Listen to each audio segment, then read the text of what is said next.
I'm Riyaaz Safi, and welcome to a new episode of Thinking Out Loud. If you haven't already, remember to subscribe, and in that way, you'll never miss a new episode. On today's episode, we have a very special lady with us, a lady who's been a teacher, a businesswoman, and of course, working in the social circles as well as an author. She recently became an author as well. And today we're going to be chatting to her about her book. And yeah, I have it here in my hand. I'm not sure if you can see it. And that's the book we're going to be chatting about today. So I'd like to say a warm welcome to Mumtaz Mahal Suliman. Thank you so much, Riyaaz. Okay, so Thank you for having me. So let's get the elephant out of the room. Why the title, I'm not an F word, mob? We go through life being not setting enough boundaries and attracting toxic relationships into our lives. There comes a time when you have had enough and you say, I'm not a mob. So it's basically setting boundaries in relationships, whether it's in the workplace, at home, with friends, relatives. Okay, now I can assume that you would definitely not judge a book by its cover, or in this case, by its title, because it's this amazing self-help book. And if you can grab yourself a copy ASAP, I got one last week and I read through most of the book. And I must be honest with you, I was absolutely inspired. I'd like to start our conversation from a point when you were a young Mumtaz who decides to get married. I think that was interesting. I like the part where there was like 800 people at the wedding, the mandatory biryani with soji, a gorgeous bride, and a dashing groom setting off in the sunset, hand in hand. Tell us more. Takes us back to the good old days pre-COVID, hey? Yes, it does. I don't know if you remember the 80s, and if we had a wedding that was anything under 500 guests, it was no wedding, the big Indian weddings. And I'd been courting my partner for 4 years prior to that. So we were childhood sweethearts and looking forward to this grand affair where the entire Gam, the entire community is involved, including the bride, with the hands in the biryani marinade. So yeah, it was a very, very fun time and a naive time. Naive time, I like that word. Yeah. What then happened? Take us through the journey. So you started off as school sweethearts, like you said. You then moved on, you got married, life was all good, you had a couple of kids. And then what happened? Had a couple of kids and no, life wasn't good. It's like most young girls who are naive and immature at that time. You think that you're getting into this whole fairy tale and reality smacks you and you realize there's bills to pay and responsibilities. And I guess I can't say I didn't know my partner. I knew him, but perhaps his demons were also set in motion at that time because he was probably not ready for the responsibilities either. So he had faced lots of pressures, and obviously with the pressures, you become the punching bag. Mm-hmm. And it was from the first year of marriage. So I had encountered 15 years of abuse. Because, you don't marry a person, you marry a whole family. And especially with Indians, right? With Indians, yeah. And whether they've known about the abuse or not known, I'll never know. Because Indians, again, I won't even say it's exclusive to the Indian community. I think most people that have dark secrets or dirty secrets, it gets swept under the carpet. Nobody should know. So what happens, you attune your life, you wear a mask every day. And you are the happy couple, the perfect wife, the perfect daughter, daughter-in-law, mother. And life goes on like that until one day you're pushed into a corner. And I think the universe does that, pushes you into this corner so that you can rise like the golden phoenix. Until you're not pushed into that corner, you're going to go on accepting and living in denial and hoping that things get better. But it doesn't get better until you make a choice. You need to make a choice. So yes, it was 15 years of abuse. Perhaps he'd come home and something irritated him. Maybe mom whispered something in his ears or something he didn't like. And I was the punching bag. I mentioned in my book about a Peter and Judas. It's one of my favorite stories. So we always encounter either a Peter or a Judas in every phase of our lives, whether it's a friend, a partner, a sibling, a child, a parent. Yes. And you need to know your animals. You need to know who's the Peter and who's the Judas. So Judas takes no responsibility. Judas has the bad heart. Yeah. Peter has a bad day. And in this case, I think my ashiki was Peter. He's probably had his own baggage. And perhaps I had to attract him into my life. We attracted each other. Yes. Because when I decided to shift, he loved me enough to shift with me. And I think he's the real hero in the story, because how many of our guys can really take accountability and say, I messed up, give me another chance? A poignant moment for me was the fact that you had a couple of friends at home once, and when that abuse took place. And I remember that scene which you written basically word for word how it happened. And I'm obviously not going to spoil it for our listeners. But what I remember you saying is you were most embarrassed about the situation. You were more worried about what people were going to say about what had just happened, despite being physically abused. It's another important point that you've raised, Riyaaz, because that's one of the reasons most of us stay stuck in toxic relationships, because our greatest fear is, what are the people going to say? And for me, I think at that point,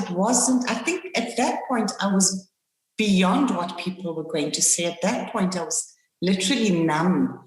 I think I was embarrassed. I felt like my dignity had been ripped. Because I'm someone that's respected with my friends, with my domestic. I'm a role model for my children. And for them to have seen me so vulnerable in that state was the worst for me. It was as if my whole world had crashed. So yeah, it was a lot of embarrassment. And I'm sure it can't be easy. And for you to actually go about and tell your story. So there's just so many things that happen to your life. So from the marriage, the abuse, then to your daughter actually losing a husband as well. And I thought, sure, can anything else more happen to someone like you? And how did you find the resolute or the courage to carry on and say, you know what, this has happened, but I need to be strong for my family and for myself. Where did that come from? Because I do remember there was also a stage where you were going to Molanas and Molanas were telling you that there's jinn, there's jadoo, there's all these things happening, and yet you were just not finding that peace. When did the point come in your life where you thought, you know what, I, Mumtaz, need to take accountability of what's going on in my life? Mm-hmm. So at the point when you mentioned when my friends had seen me being reduced to literally a pulp, was when I decided, enough, I need to take accountability, no more playing the victim. Because what happens is you become so accustomed to being the victim, you get used to people saying shame and sorry, and you develop all these crutches around you. And there came a point when I had done an introspection and said, this is it, enough. I need to take my power back. I need to find out the cause and not just relieve the symptoms of my issues. So I walked into my very first workshop, Louise Hay, You Can Heal Your Life, by Ashika Singh. And at that time, remember, I'd come from such a negative space. So I really had so many years of unraveling and onion peeling to arrive at this core person that I am and realize that I had to stop asking myself, why is this happening to me? And focus on it's happening for me. So by the time my daughter had experienced her challenge, losing her husband at a young age in a very tragic accident and having a little boy to look after, I had the tools, and I realized that if I didn't experience pain, I wouldn't be able to heal others that had pain. So I realized that this was my makeup to heal broken things, broken people. I mean, if you look at my businesses, broken businesses, yes, that's what my purpose is. So it wasn't just going out. I mean, I wouldn't call myself an author. I would call myself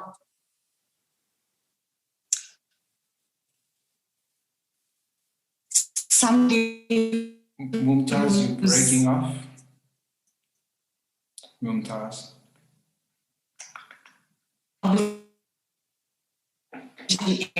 Every single. Let's go. So I wouldn't, like I said, call myself an author.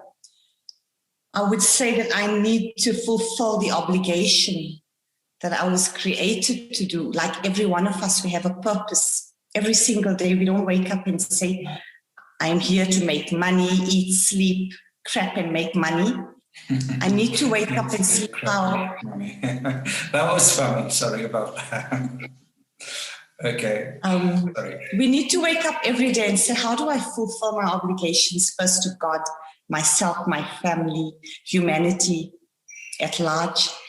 And my purpose in writing this book and sharing my stories and saying, it's time each of us took accountability, lay boundaries, and fulfill our obligations in helping each other, in assisting each other, in growing each other. So if somebody reads my story and says, wow, she was brave enough to come out. I mean, I didn't do this to make money. Authors don't make money. You know that. Mm-hmm. I made it to teach you. I made it for that woman who's stuck in her situation, either with a tragic loss like my sister or my daughter that have lost their husbands. How do they deal with it? Or in the positions that I have been molested or abused, to say enough. You don't have to be the victim all the time. You had to go through that painful process so you can heal others, so you can heal the world and raise the vibrations. I like the positivity. Now, let's be honest. We live in a world also today of social media, etc., where a lot of people are fooled by the lives that others are living. And it's not true. A selfie that's posted, a TikTok video that gets 1 million views, or YouTube video that goes viral, and we hear all these things. But one thing that I've personally found, and this is during lockdown as well, we all understand a lot about our physical appearances, but we sometimes never look at the health of our soul. And why is that important? When we stop searching for validation, yes, that's the biggest sin, the biggest injustice we do to ourselves is we search for validation.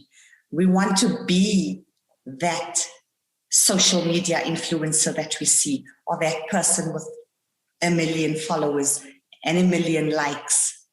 And I think that's the greatest injustice we're doing to ourselves. We need to focus on our emotions and what our purpose is and what our authenticity is. That's where we're failing ourselves. We've forgotten who we are. And if you go back to the 800 wedding story I was talking about, yes, those were the good old days. Those were the real days. We didn't wear so much of face on top of face. We knew who we were. Yeah. Now, and I'm not saying that there's anything wrong with that. I'm just saying don't forget who you are. Your authenticity is important. And it doesn't matter if you're not getting the 1,000 likes or whatever it is. The important thing is that you're getting that one person to change their lives, to shift their lives. So if you're making an impact on one person of the 1,000 followers that you may have, your work is done. That's all that you need. Now, this is very interesting indeed. What I picked up, and I asked a couple of people like Harun Wadi, there was, and others as well. We spoke about it, and there were several themes that we picked up. Josie Books as well. And some of them is, I'd like to quickly touch on them. And one of them in particular about apartheid and how communities were affected. Okay, I personally wasn't. I was post-apartheid times, school, etc. But most people in your situation had to travel far away from home, be away from their families. Tell us about that experience that you've had and how that has helped you also shape up as a teenager and as a person. Apartheid. Knowing my history, if you've read, you have read the book, so you do know that I have a very strong affinity with my African sisters and brothers. Yes, I do. So I was extremely active during the apartheid days. And I thought that it really, really did another injustice to us by separating us and putting us in these pigeonholes, black and white and Indian. And because of the apartheid era, we were forced to leave home. I mean, I came from a little town called Bronkhorstspruit, which is predominantly African, Afrikaner. Mm-hmm. So I was forced to live 100 kilometers away from home. And in my book, when I was in victim mode, I did blame the system for stealing the better part of my sexuality because I didn't have a mum to hold my hand and a mum to protect me and keep me away from the perpetrators. So apartheid is significantly responsible for a lot of upsets in so many people's lives. Like you said, you probably were not in that generation. Our children will not understand what our people had struggled, how they had struggled to achieve and to give them the silver spoons that are dancing on the tables right now. And I think that is also so sad. I think it's so important for families to sit and discuss the old days, the good old days.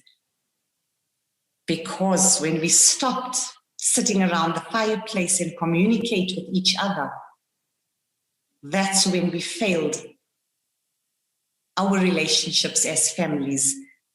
This modern world with this technology, I mean, you and I, we can sit now across on a Zoom session. It's made life that much easier. However, it's also taken away such an important essence of togetherness. I'm not sure how big your family is. We're a family of 9. And believe me, there are so many times when all of us are stuck on our phones. We're sitting together, but we're not looking at each other and talking. We're in our phones. We've killed it. We've killed that spirit. Certainly. I was lucky enough to have grown up with my grandparents here, my grandmother in particular.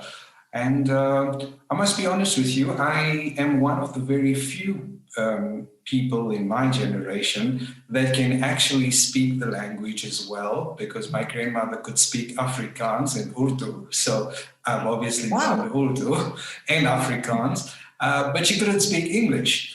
So it was amazing having grown up in a family like that. So for today's children that don't have that luxury of growing up with the older person in the house, I think, like you said, those values, those stories, those inspiration, dies down. It just never goes to the next generation. Absolutely. Look, it has its place as well, because remember that we also go through the generational curses and the cyclical pain. So somebody somewhere has got to evolve that and break that. So it has its place. It does. It does. Now, while writing this book and putting together everything, there was a whole lot of people that helped you. But if you had to look at yourself while penning down your thoughts and telling your story, was it part of your healing? Very, very big part of my healing. Writing contributed the biggest part of my healing.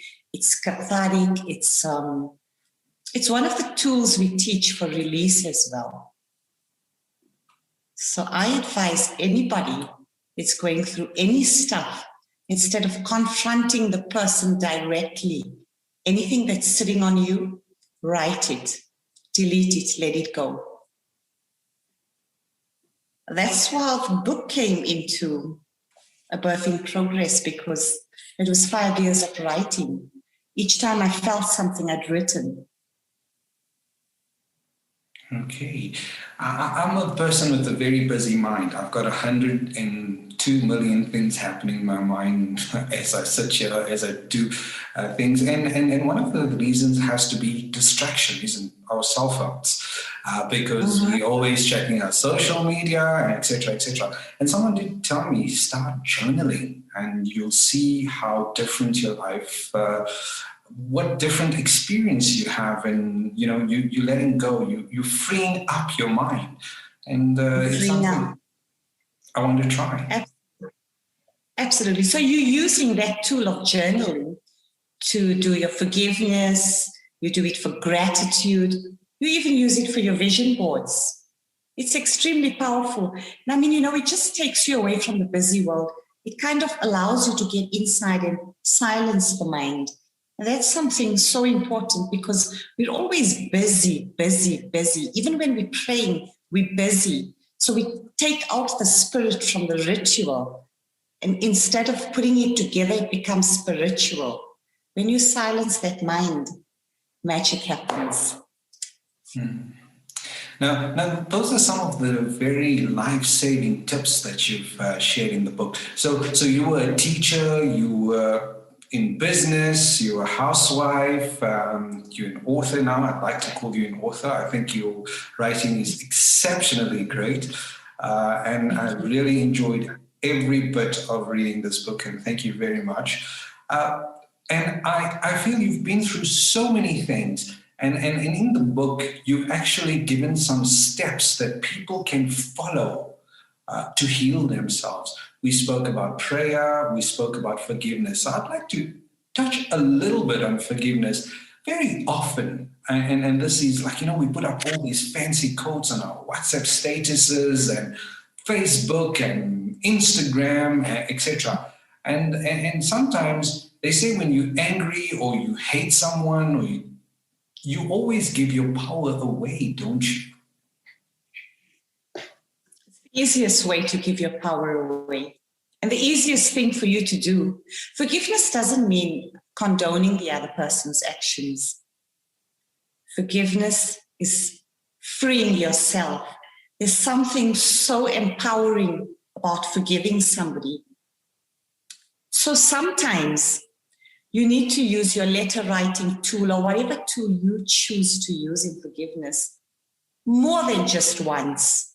Perhaps it's a little issue and one little letter will do the trick for you. Or sometimes it can be years, like I had 15 years of abuse. So I had many months of writing to be able to let go. And something powerful lies in there, because you just wake up one day and you feel shifted. It's somehow as if an energy reaches the person in question that you need to forgive. So if you're meant to be in their space, if they're a Peter, you do meet again. If it's a Judas, there's distance created and you're safe. Interesting. And you don't necessarily have to write My children love the Ho'oponopono prayer, which goes like this. Riyaaz, I love you. Please forgive me. I'm sorry. I thank you. 4 powerful statements. Wow. Wow. Okay. As simple as that. Simple. If you look back now at your life, from this young girl who went away from home, because of the apartheid, going to school, then a young girl getting married, starting her life, going through the abuse that you have gone through. There was also a period that you were unhealthy. And that is something that everyone suffers from these days as well, because they're not addressing the problem within. And as a result, let me have that one piece of chocolate and that's going to make me feel good about myself. How did you get over that experience? And what made you say, hey, this is me, Mumtaz, and I want to conquer the world? Again, I say that the workshops all have a place in it. So if you come across a life coach you would resonate with and you feel the authenticity of this person, because I find that it's being commercialized as well. So find somebody that you resonate with, somebody who's real and who's fulfilling their purpose in the best possible way with no ulterior motive or gains. These workshops have place. They teach you so much. So I learned the power of affirmations. I know I'm going to get a lot of people that mock it and say that there's no place for these affirmations, but trust me, your thoughts create your future.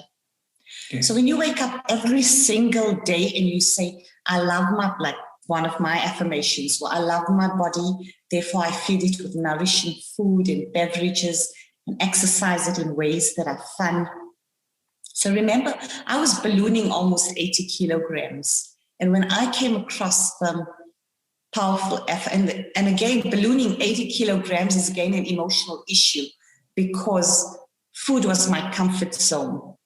Hence, I shared so many recipes in the book because these were my comfort food. You know, Nutella and roti, they lack of food. It just makes you feel full. Yes. But like any addiction, it's not long lasting. It's very short lived. So your affirmation goes into play. You've created a new thought. You're retraining your mind from the negative to a positive way of thinking. And then manifestation really does happen. So what happens in a very short while, I started choosing healthier options. So if I'd gone out for dinner, instead of the greasy burger, I choose the salad or the low carb. And then exercise is a way of fun. I'll probably switch the music on and do a little dancing with my 2 left feet, but it worked for me. And then, like I say that, sorry, Riyaaz, like I say that whatever experience you attract in your life is there for your evolution, because what you're searching searches you. So when my sister was widowed, I mentioned her story in the book. There was a bigger plan for her. She came into my life. She lives with me. She's an avid, a health fanatic. She's completely obsessed. So can you see how I needed her to be my gym buddy? So she drives me to the gym every day and she pushes me on the days that I'm feeling lethargic. So you need that exercise. And of the 20 some odd tools that I've shared in the book, if you are going to just hold on to 3 of them, just prayer, gratitude, and exercise, your game is made. You just need to hold on to those 3 and you're good. Wow, amazing indeed. But like you said, there's just so much to be discussed, and I don't want to discuss too much of the book because I'd rather go into themes, because at the end of the day, people should read the book. It's an amazing self-help book. Don't be distracted by the title, and if you want to know why, listen to the beginning of this podcast and you'll find out why.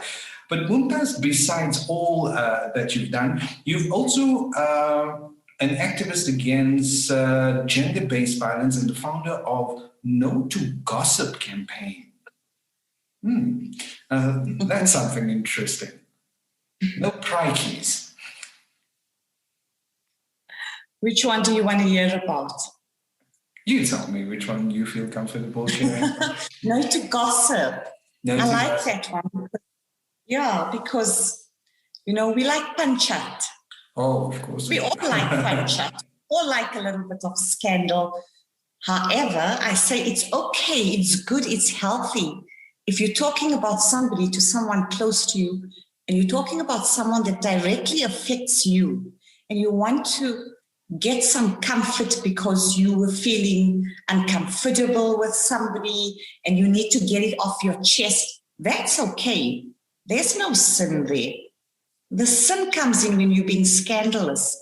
When you're talking about people that don't have any connection with you directly. So, for example, if my daughter had gone through, or my son had gone through his divorce, and I came out with my book, and I know that there are pockets that will be talking about me. I know that they talk about me, and you know what? It doesn't make me feel any smaller. I like that they talk about me. However, if they use the tools in my book, then they will have less time to be talking about other people and focus on what's happening in their own homes. No to Gossip was also a reminder for myself, because it taught me that I didn't need to be with toxic people that focused on other people's pots instead of their own. I also find that it's really none of our business what's happening everywhere else.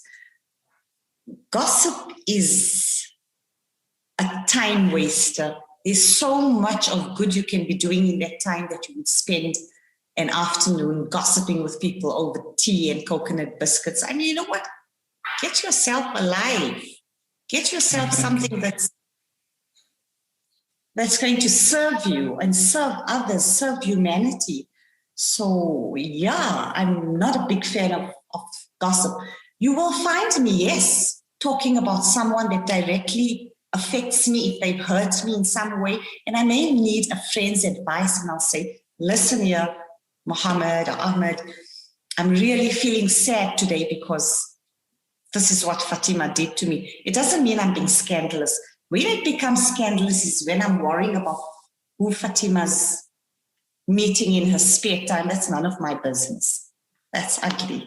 So No to Gossip came with that. We made ourselves T-shirts. We go on a Saturday, we go for a run, and we just create awareness wearing our T-shirts. But people like gossip, you know that. I mean, when I came out with this book, I was slandered.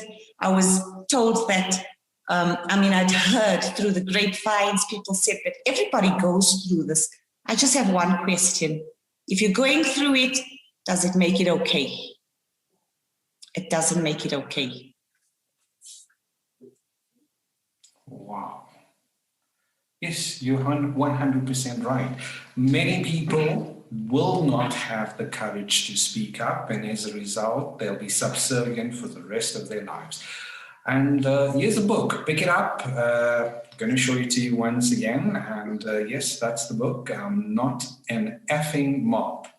And written by Mumtaz Mahal Suliman.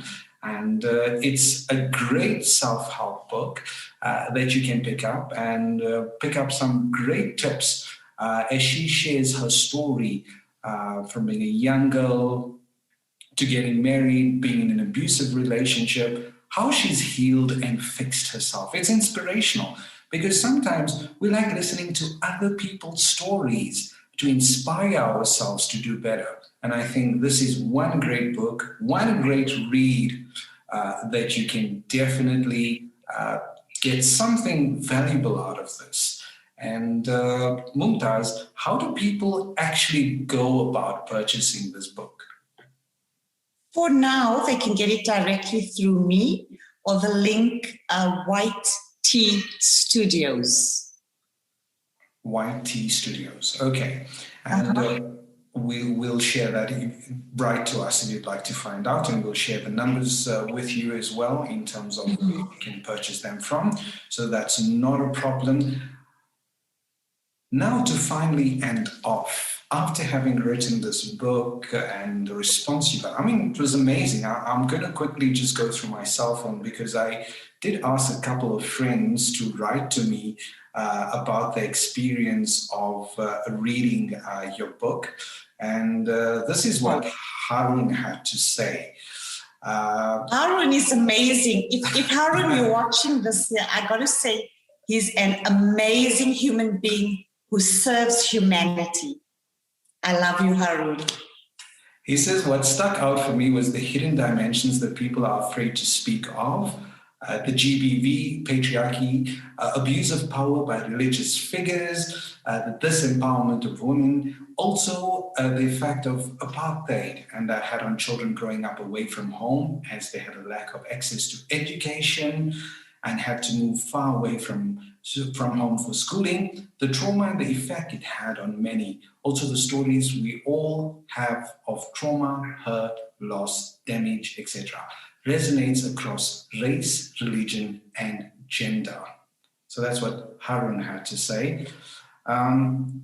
Zahira sent me from Josie Books. She sent me a review of it. She says, enough with subservience and acceptance. The book addresses the inequalities that exist within a patriarchal society. Mumtaz, she called it your memoir, issues a wake-up call to the woman who conform without questions. As a teacher and a businesswoman, Mumtaz Suliman has faced abusive situations in which she had reached the limits and realized her worth. From that rock bottom place, Suliman has tried to unravel the curse that haunts the lives of many women through 5 generations in her family. So yeah, there you go. Some very good, positive feedback there. Thank you so much for sharing that. I mean, these are powerful people. Zahira is a powerful author as well. So I'm grateful for that. As a parting shot to people listening to us, watching us, what has life taught you?